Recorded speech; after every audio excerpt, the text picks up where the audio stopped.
Assalamualaikum warahmatullahi wabarakatuh.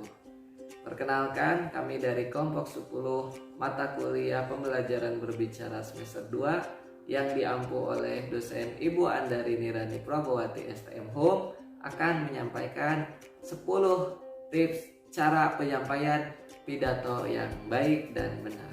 Sebelumnya, saya akan memperkenalkan anggota kelompok terlebih dahulu. Yang pertama, saya sendiri Anwar Faris, kemudian ada Ujang Jajat Jatmika, Yuli Kusmayanti, dan yang terakhir ada Sena Anursiah. Berbicara pidato. Pidato itu apa sih? Nah, kami akan menyampaikan pengertian pidato dan 10 tips cara penyampaian berpidato. Nah, pidato itu merupakan suatu kegiatan yang disampaikan oleh seseorang di hadapan khalayak banyak. Pidato itu menyampaikan pendapat atau membahas suatu peristiwa yang harus dibahas. Pidato dapat menyuarakan pernyataan atau yang lainnya.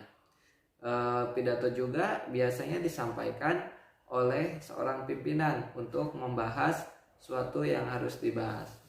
Orang yang ahli berpidato itu disebut orator. Nah, adapun unsur utama dari berpidato itu ada 4.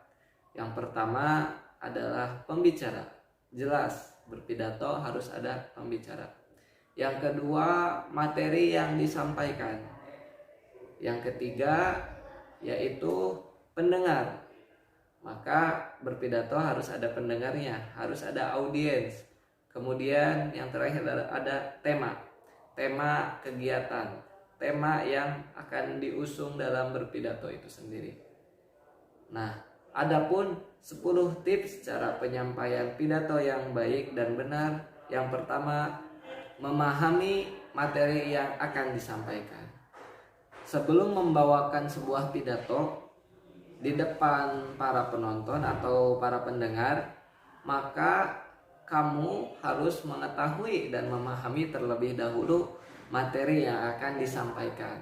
Hal ini berguna untuk meminimalisir kesalahan-kesalahan saat kamu menyampaikan pidato di depan orang banyak.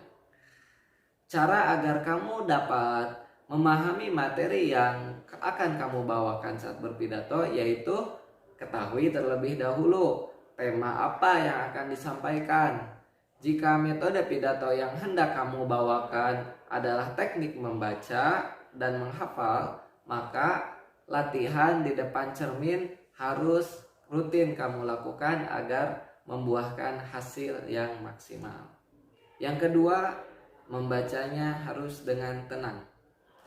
Saat membacakan pidato di depan para penonton atau pendengar, tak sedikit orang yang merasa gugup. Hal inilah yang akan membuat pidatomu kurang baik. Maka dari itu, jangan tunjukkan kegugupan pada para pendengar.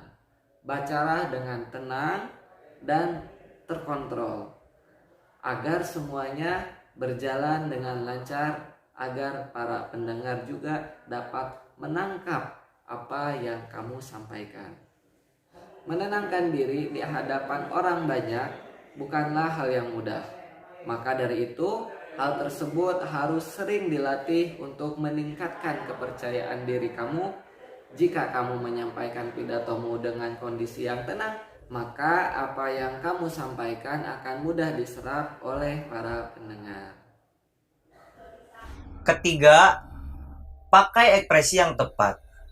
Ekspresi tubuh dan wajah juga diperlukan saat membaca pidato, juga mendalami apa yang disampaikan.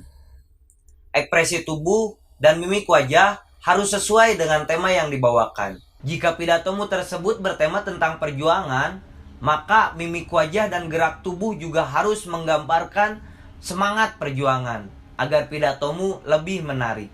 Ekspresi yang menggambarkan pidato dapat menarik perhatian para pendengar. Berbeda jika ekspresi yang dikeluarkan oleh pembaca pidato tidak menggambarkan materi yang disampaikannya. Malah akan membuat para penonton merasa bosan karena pidatomu tidak menarik. Keempat, sampaikan dengan suara yang lantang. Suara yang dikeluarkan saat membaca pidato haruslah lantang dan terdengar jelas. Hal ini dapat menarik perhatian para penonton agar terfokus pada apa yang kamu sampaikan dan dengan mudah menyerapnya. Suara yang lantang juga diperlukan agar semua penonton dapat mendengar apa yang kamu sampaikan. Apalagi ketika seseorang berpidato dalam hal membujuk untuk melakukan sesuatu, misalnya berpidato dalam urusan politik. Maka suara yang lantang sangatlah diperlukan agar para penonton yakin dan terbujuk untuk melakukan apa yang kamu ucapkan. Kelima, perhatikan ejaan dan tanda baca. Memperhatikan ejaan dan tanda baca merupakan hal yang sangat penting saat berpidato. Dengan memperhatikan ejaan dan tanda baca, maka apa yang kamu sampaikan akan mudah diterima oleh para penonton. Bayangkan, jika pidato tanpa memperhatikan ejaan dan tanda baca, bagaimana jadinya? Semua akan berakibat fatal. Jika ejaan dan tanda baca tak diperhatikan, maka bisa jadi apa yang kamu sampaikan akan ambigu dan tidak jelas. Para penonton pun tak akan tertarik lagi terhadap apa yang kamu sampaikan. Maka dari itu, selalu perhatikan ejaan dan tanda baca agar pidatomu dinilai baik oleh para audiens. Baik, selanjutnya adalah yang keenam. Sampaikanlah dengan jangan terburu-buru. Masih berhubungan dengan cara menyampaikan pidato secara tenang. Sampaikanlah pidato secara terperinci tanpa terburu-buru. Kuasai dirimu untuk membacanya secara perlahan tapi pasti menuju sasaran yang diinginkan. Dengan membaca pidato secara tenang tanpa terburu-buru, maka pidato akan mudah diterima oleh audiens. Bertolak belakang jika penyampaian pidato tanpa terkontrol dan terburu-buru, maka pidato akan sulit dimengerti atau bahkan lebih berkemungkinan besar salah dalam mengucapkan kalimat dalam menyampaikan pidato tersebut. Jadi, sampaikanlah pidato dengan tenang tanpa terburu-buru, asalkan dapat diterima dengan baik oleh para penonton. Yang ketujuh adalah menyapa audiens. Sebelum memulai pidato pada pokok pembicaraan, ada baiknya kita menyapa para audiens terlebih dahulu dengan sapaan yang ramah. Seperti misalnya mengucapkan selamat pagi, salam sejahtera, apa kabar, hai, hello, dan lain sebagainya. Menyapa audiens ini merupakan hal yang penting untuk menarik perhatian mereka. Yang ke-8 adalah awali dengan senyuman. Segala sesuatu yang baik harus diawali dengan yang baik pula. Maka dari itu, awali pidatomu dengan menebar senyuman kepada para audiens. Jadi, lakukanlah langkah yang baik sejak awal agar pidatomu dapat menghasilkan sesuatu yang maksimal. Baik, yang selanjutnya yang ke-9, memperhatikan durasi. Membaca pidato memang harus dengan kondisi tenang dan membacanya secara terperinci tanpa buru-buru. Akan tetapi durasi waktu harus tetap diperhatikan dalam membaca pidato. Jangan sampai kamu mengabaikannya sehingga terkesan mengerupsi waktu yang telah ditetapkan.